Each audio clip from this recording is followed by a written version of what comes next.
Të dashur teleshikues, ju përshëndes. Po fillim lajmet në televizionin 4+. Gjendja e mjerueshme nga mungesa e investimeve te klubi sportiv dhe ambienteve sportive në Lushnjë u diskutua nga deputeti i Partisë Demokratike për Lushnjën, Korreshi. Ai pyeti deputetin e Partisë Socialiste po për Lushnjën dhe njëherëzi ministrin e Financave Malaj mbi buxhetin dhe sportin në Lushnjë. Gjendja e lënë në harres e klubit sportiv dhe ambienteve sportive në rrethin e Lushnjës është diskutuar nga deputeti i Partisë Demokratike të Lushnjës, Samir Korreshi, në Komisionin e Ligjeve. Ai kujton që ekipi i futbollit të Lushnjës ka qenë kampion dhe nën kampion republike në vitet 97, 98, 99, kurse sot po noton për të mos dalë në kategori të tretë. Ekipi i qytetit me tifozeri numër 1 sot hyn në vitin e 8 në gjendje të mjerueshme nga mungesa e sponsorizimeve, tha ai. Kam luajtur vetë futbol, tani gjua vetë atje ku të dhëmi, të ekipi Lushnjës.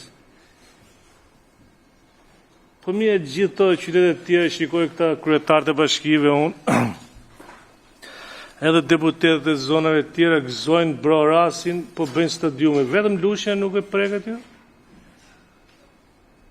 Me që je deputet, me që ke edhe qesën me lek, unë them të zgjidhësh për Lushnjën, se akoma po zgjemi për fashët dhe çarapet atje, se shumica lekëve të Lushnjës 80% shkojnë për fashët, çarape, për acetamol, 186 veta kishe një të punësur atje, 2 veta shikojnë me fshes në dorë në...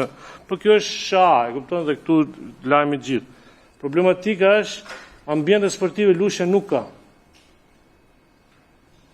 Pa dhe sepse ku e di unë, gjithmonë ne kemi pasë çik me federatën, jepi gjithmonë të kundërt dhe ndoshta kjo na ka penalizuar, por me që tani jeni edhe deputeti i Lushnjës dhe ministri i Financave, mu më dhimbset me pa Lushnjën, ndoshta jo, po mu më dhimbset me pa Lushnjën 7 vjet që noton për mos dalë kategori 3.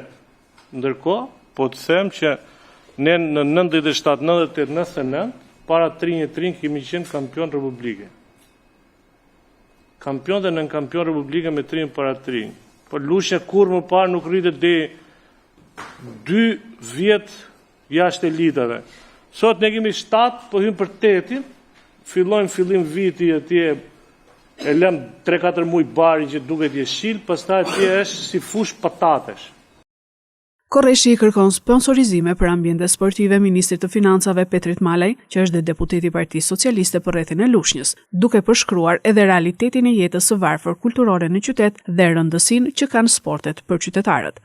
As park lorash në Lushnjë për kalamajnë. Ajo listja jo. S'kemi, ku diun, kesh ajo biblioteka. Nuk e di do me thënë, vetëm sa të hyshe tjetë vrasin hyllit, shoku e në verë për para të gjithë to, ka bëri lapidar dhe shoku Edi Rama atje ka vizatur, edhe vetëm ato, se prodhon asnjë gjë. Tani jep një frymë të qytetit e burë, të ketë një, ata pleqë, se edhe ata lozin, ka lojnë sportit, apo për moshën që kanë në 10 vjeç, ka një sport, ata shahon dhe dominot, 2 lloj sporte që kanë. Ti krijojmë dhe ty një ambiente, se ka kaq ambiente bashkia tje me radhë dhe nuk kemi ambient, shkretët rrinë gjithë ditë atje në ftohtit, thanë ose në barë. Ndërkohë klubi kategorisë së parë ka dalë zyrtarisht për herë të 4 në ankand, pasi do të ngrihet në këmbë, duke kaluar nga administrimi që momentalisht kryhet nga bashkia tek një investitor privat. Guvernatori Sejko foli sot në konferencën ndërkombëtare mbi ekonominë për transformimin digjital të pagesave dhe planin e Bankës së Shqipërisë për reduktimin e pagesave kesh. Guvernatori i Bankës së Shqipërisë, Gent Sejko, mori pjesë në konferencën ndërkombëtare mbi ekonominë, biznesin, inovacionin dhe teknologjinë, të zhvilluar në Tiranë. Në fjalën e tij, Sejko u shpreh se transformimi digjital veçohet si prioritar nga Banka e Shqipërisë, duke cilësuar atë si themelin mbi të cilin do të ngrihen shoqëritë së ardhmes. Ai tha se transformimi teknologjik po zhvillohet me ritme të jashtëzakonshme dhe Shqipëria, me synimin për të modernizuar infrastrukturën e pagesave, ka ndërmarrë nismë ndërkombëtare për reduktimin e paras fizike dhe rritjen e pagesave digjitale, krahas integrimit në tregun unik të pagesave në euro. Paralelisht po punojmë me partnerët tanë ndërkombëtar për modernizimin e sistemeve të pagesave brenda vendit, për të mundësuar pagesat të menjëhershme digjitale 24 orë në 7 ditë të javës, për të nxitur përdorimin e pagesave elektronike, për të reduktuar përdorimin e paras fizike cash dhe për të forcuar konkurencën dhe inovacionin në tregun financiar. Inovacioni nuk kufizohet vetëm tek digitalizimi i pagesave apo produktet e reja financiare, por ai ndikon dhe mënyrën se si hartohet dhe zbatohet politika monetare dhe si monitorohet stabiliteti financiar i vendit. Në Bankën e Shqipërisë aktualisht po aplikojmë modele të përparuara për parashikimin e inflacionit, po përdorim analiza të dhënave për vlerësimin e rreziqeve në sistemin financiar, po digitalizojmë mënyrën e marrjes së statistikave dhe të mbledhjes së të dhënave, si dhe po forcojmë transparencën përmes mjeteve të reja të komunikimit publik. Nisma e re, e cila shoqërohet me reforma ligjore, teknologjike dhe administrative, pritet të transformojë ndjeshëm mënyrën e kryerjes së pagesave në Shqipëri, duke çuar vendin drejt standardeve moderne evropiane të pagesave digjitale. Kryeministri në detyrë Albin Kurti prezantoi koalicionin e lëvizjes Vetvendosja me Guxo, Alternativa dhe PDSHK në zgjedhjet e parakoshme të 28 dhjetorit. Lëvizja Vetvendosje ka njoftuar në Facebook se do të garojnë bashkë me Guxo, Alternativa dhe PDSHK si koalicion në zgjedhjet e 28 dhjetorit. Marrëveshja e koalicionit paraqet një zotim të përbashkët për forcimin e institucioneve, themelimin e demokracisë dhe garantimin e një qeverisjeje që u shërben qytetarëve me transparencë dhe integritet, shkrua në Vetvendosja. Ky bashkim hap një vizion të përbashkët dhe përcakton prioritetet që do ta udhëheqin vendin në fazën e ardhshme të qeverisjes. Vetvendosje, Guxo, Alternativa dhe PDSHK janë subjekte politike që ndër vite kanë kontribuar në mbrojtjen e interesit publik, në avancimin e barazisë qytetare dhe në ruajtjen e karakterit republikan të shtetit. Secila prej tyre sjell vlera të qëndrueshme politike, përvojë të akumuluar dhe përgjegjësi të dëshmuar në angazhimin e tyre publik, shkruhet në postim. Zgjedhjet e parakoshme të 28 dhjetorit do të mbahen pas dështimit për formimin e qeverisë nga zgjedhjet e rregullta parlamentare më 9 shkurt. Lëvizja Vetvendosje doli e para në zgjedhjet e shkurtit, por nuk kishte vota të mjaftueshme për formimin e qeverisë. Gjermania shpërson ligjin për shtetësinë. Sipas zyrtarëve gjerman, kërkesat për azil në vitin 2025 janë përgjysmuar. Aplikimet për azil në Gjermani kanë rënë 51% falmasave të qeverisë Merz.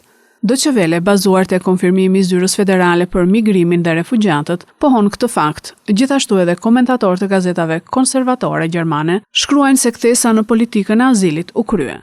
Ndërkohë numrat janë përgjysmuar në 2025 me 106.298 aplikime për azil, krahasuar me 216.861 në vitin 2024. Sistemi gjerman i emigrimit në këtë mënyrë lehtësohet dhe ky është një konfirmim i efektivitetit të masave të marra nga qeveria e re.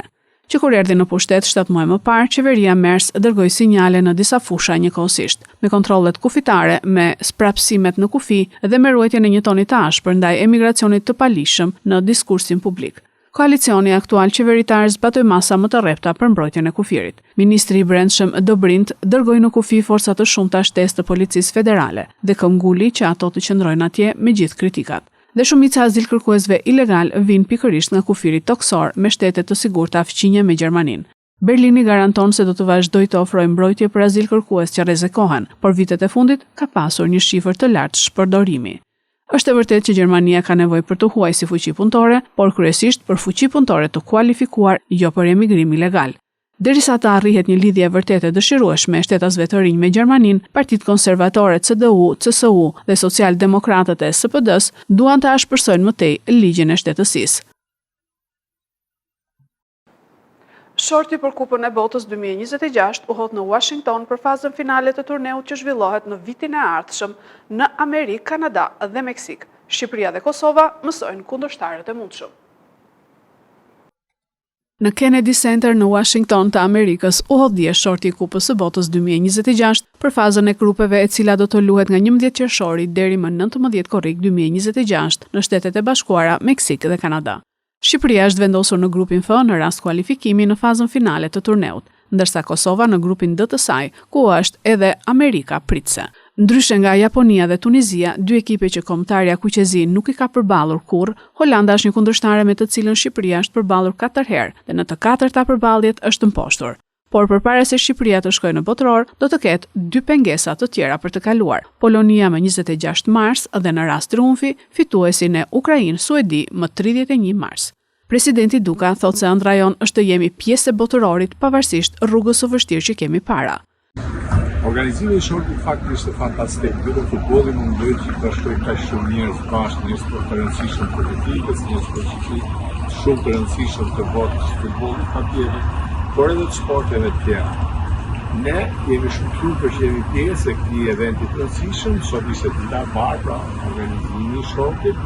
Dhe për këtë unë një njerë dua falenderoj futbollistët e ekipit kombëtar dhe stafin që na kanë bërë mundur që të ndrojmë për të pjesë e ekipit kombëtar. Padyshim që rruga jonë është e vështirë, ne kemi një ndeshje shumë vështirë këtu në Polonisë, në Warszawa, dhe nëse e kalojmë atë, pastaj do të luajë një ndeshje finale kundër skuadrës futuese suedisë apo ukrainës, në ëndër për të qenë pjesë e botërorit. Padyshim të vazhdojmë të luftojmë deri në minutën e fundit dhe unë kam shumë besim tek skuadra jonë që motivimi i tyre dhe dëshira e tyre për të qenë pjesë e botërorore shumë që vërtet ta realizojmë të ëndër, jo vetëm të ekipit futboll, jo vetëm të Federacionit Shqiptare të Futbollit, por të gjithë shqiptarëve që e duan shumë.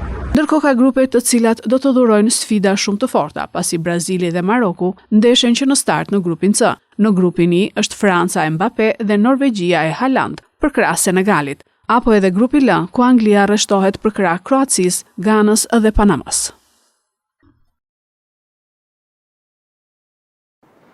Këto ishin lajmet tona për sot. Lajmet I gjeni dhe në internet në website-in 4plusmedia.tv. Fundjavë të këndshme.